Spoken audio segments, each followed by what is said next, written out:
Plate form پہ اکٹھا ہونا چاہیے. اچھا کیسر صاحب یہ بتائیے کہ آپ مزاحمتی سیاست کرتے ہیں جبکہ علی امین گنڈاپور صاحب مفاہمتی سیاست کر رہے ہیں, تو یہ وجہ کیا ہے سر دونوں میں؟ دیکھیے علیم امین جو ہے نا وہ ایک صوبے کا چیف منسٹر ہے اور وہ ایک اکائی کو ہیڈ کرتے ہیں.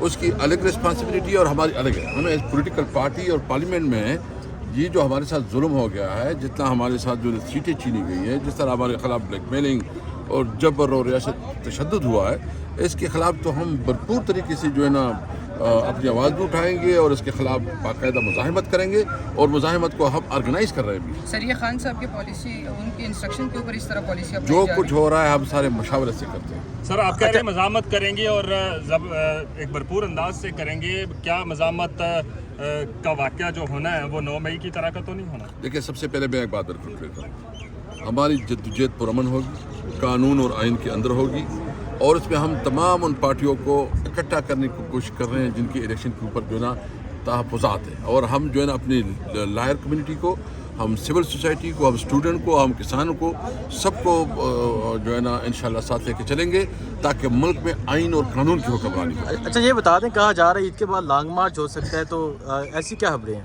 اس پہ ہم مشاورت کر رہے ہیں لیکن ابھی تک کوئی ڈیسیجن نہیں ہے. سر آپ نہیں سمجھتے کہ سیاستدانوں کی وجہ سے جو طاقتور ہے وہ مزید طاقتور ہوا آج تک؟ دیکھیں ہماری تو جدوجہد ہے, اور جدوجہد ہمارا یہ ہے کہ ہم پرامن اور مطلب عدم تشدد کی پالیسی کے سامنے رکھتے ہوئے ہم اپنی جدوجہد کریں, اور انشاءاللہ تعالیٰ ہم پرامن جدوجہد کریں گے. یہ ہمارا قانونی آئینی حق ہے, اور اس ملک میں قانون کی حکمرانی قائم کریں گے, رول آف لا ہوگا اور آئین کی بالادستی ہوگی. سر عدلیہ سے انصاف کی توقع کر رہے ہیں آپ؟